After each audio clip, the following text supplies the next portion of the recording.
कृष्ण राधे राधे। गुरुर्ब्रह्मा गुरुर्विष्णु गुरुर्देवो महेश्वराय गुरुर् साक्षात् परम ब्रह्म तस्मै श्री गुरुदेव नमः।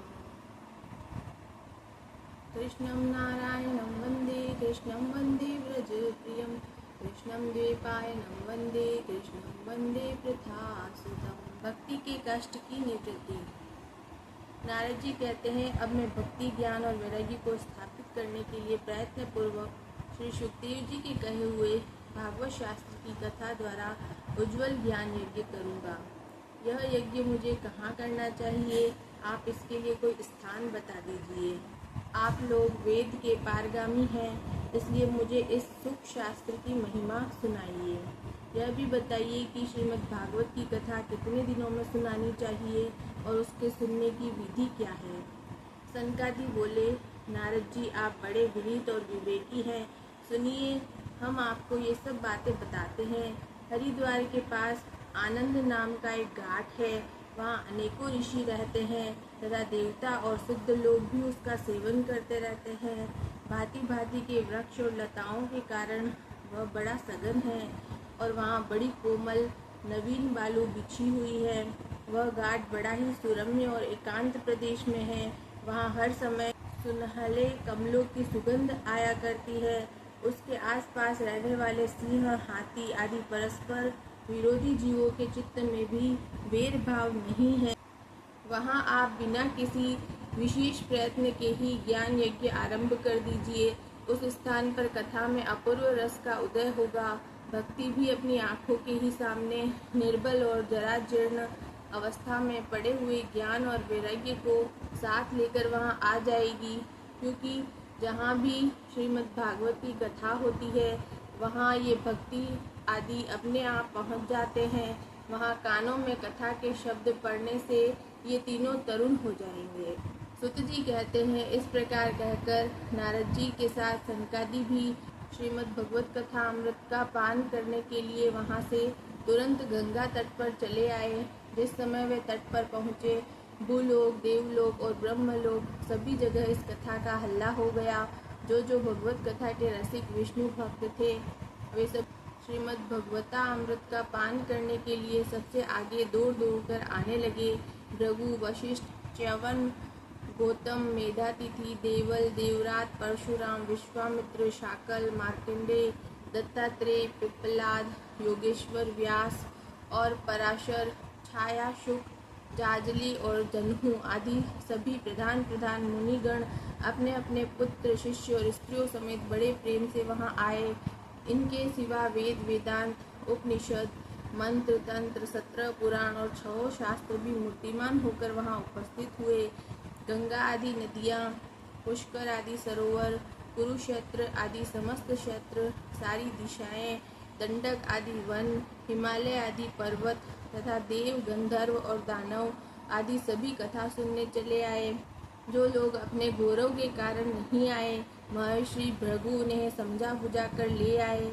तब कथा सुनाने के लिए दीक्षित होकर श्री कृष्ण परायण सनकादि नारद जी के दिए हुए श्रेष्ठ आसन पर विराजमान हुए।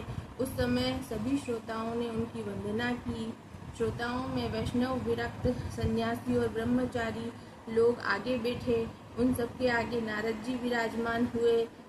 एक और ऋषिगण, एक और देवता, एक और वेद और उपनिषदादि तथा एक और तीर्थ बैठे और दूसरी ओर स्त्रियां बैठी। उस समय सब और जय जयकार, नमस्कार और शंखों का शब्द होने लगा और अबीर, गुलाल, खील एवं फूलों की खूब वर्षा होने लगी।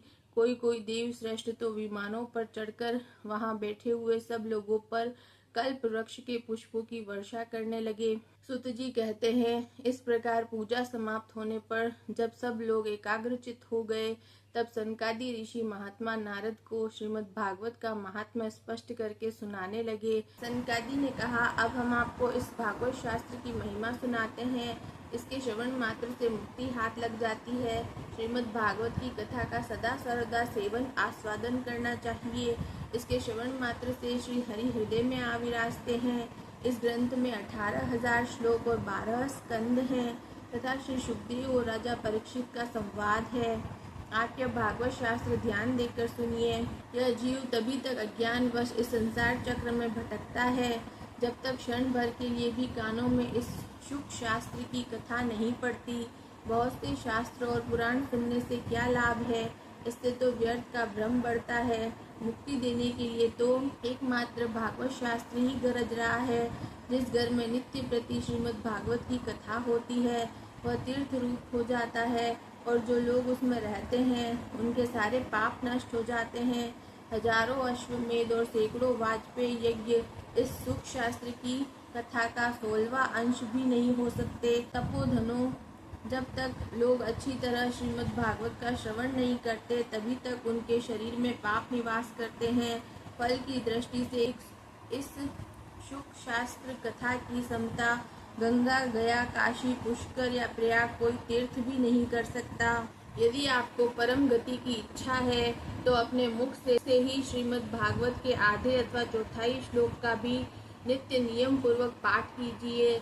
ओमकार, गायत्री, पुरुष सूक्त, तीनों वेद, श्रीमद् भागवत, ओम नमो भगवते वासुदेवाय, ये द्वादशाक्षर मंत्र 12 मूर्तियों वाले सूर्य भगवान, प्रयाग, संवत्सर रूप, काल, ब्राह्मण, अग्निहोत्र, गो, द्वादशी तिथि, तुलसी, वसंत ऋतु और भगवान पुरुषोत्तम, इन सब में बुद्धिमान लोग वस्तुतः कोई अंतर नहीं मानते। जो पुरुष अर्थ सहित श्रीमद् भागवत शास्त्र का पाठ करता है उसके करोड़ों जन्मों का पाप नष्ट हो जाता है, इसमें तनिक भी संदेह नहीं है। जो पुरुष नित्य प्रति भागवत का आधा या चौथाई श्लोक भी पढ़ता है उसे राजसूय और अश्वमेध यज्ञों का फल मिलता है। नित्य भागवत का पाठ करना, भगवान का चिंतन करना, तुलसी को सींचना और गौ की सेवा करना, ये चारों समान हैं।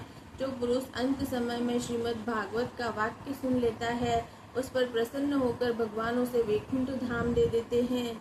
जो पुरुष इसे सोने के सिंहासन पर रखकर विष्णु भक्त को दान करता है वह अवश्य भगवान का सायुज्य प्राप्त करता है। जिस दुष्ट ने अपनी सारी आयु में चित्त को एकाग्र करके श्रीमद् भागवता अमृत का थोड़ा सा भी रसास्वादन नहीं किया उसने तो अपना सारा जन्म चांडाल और गधे के समान व्यर्थ ही गवा दिया। वह तो अपनी माता को प्रसव पीड़ा पहुंचाने के लिए ही उत्पन्न हुआ। जिसने इस शुक शास्त्र के थोड़े से भी वचन नहीं सुने वह पापात्मा तो जीता हुआ ही मुर्दे के समान है। पृथ्वी के भार स्वरूप उस पशु तुल्य मनुष्य को धिक्कार है। यूँ स्वर्ग लोक में देवताओं में प्रधान इंद्रादि कहा करते हैं। संसार में श्रीमद् भागवत की कथा का मिलना अवश्य ही कठिन है। जब करोड़ों जन्मों का पुण्य होता है तभी इसकी प्राप्ति होती है। नारद जी, आप बड़े ही बुद्धिमान और योग निधि हैं। आप प्रयत्न पूर्वक कथा का श्रवण कीजिए।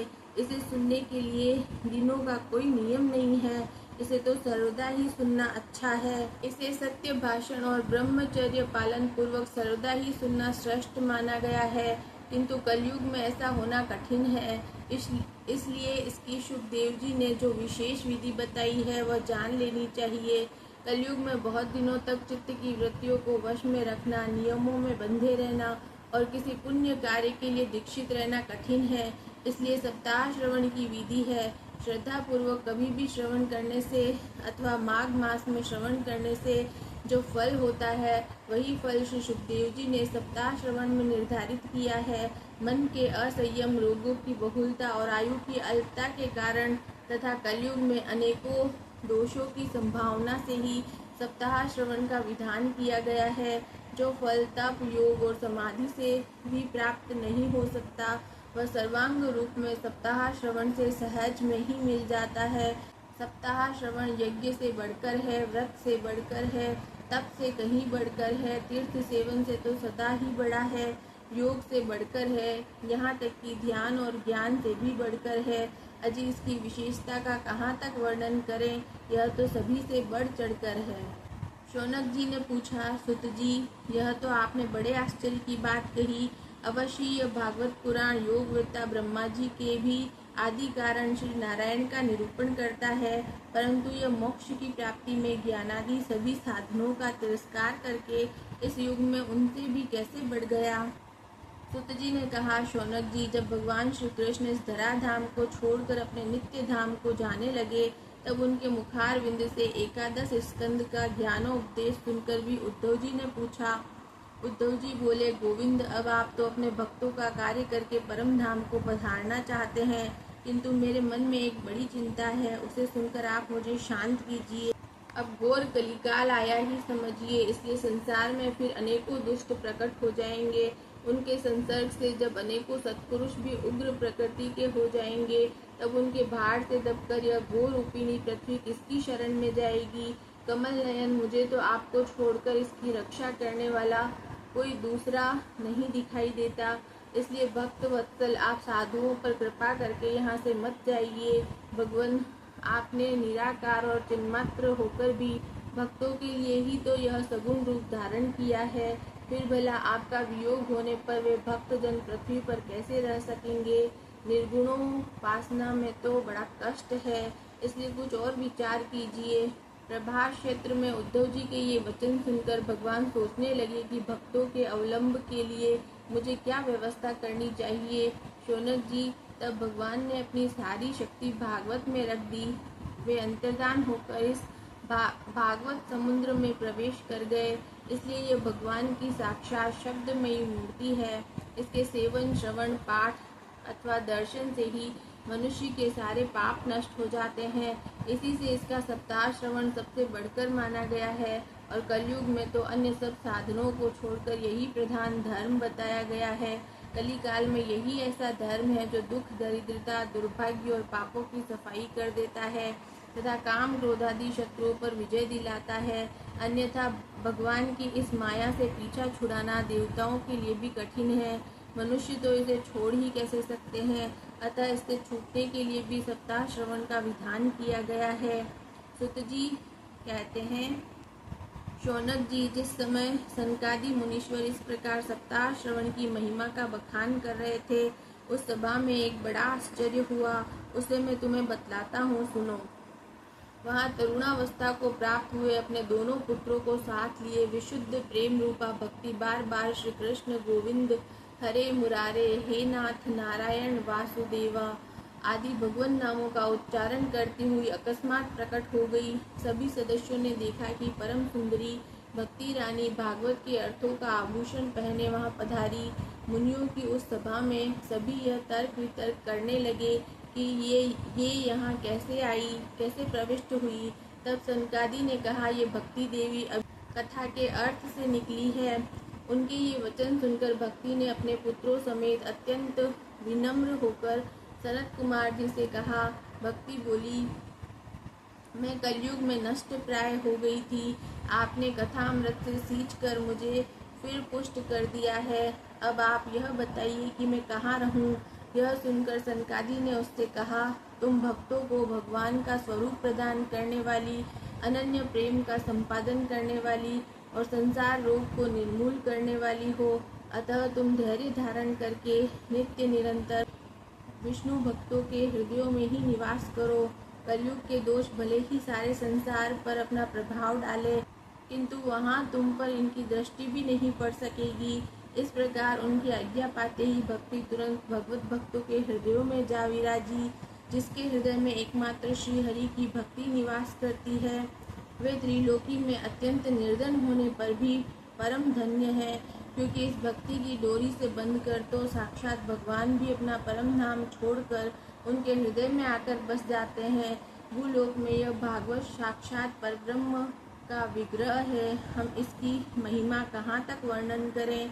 इसका आशय लेकर इसे सुनाने से तो सुनने और सुनाने वाले दोनों को ही भगवान श्री कृष्ण की समता प्राप्त हो जाती है, अतः इसे छोड़कर अन्य धर्मों से क्या प्रयोजन है।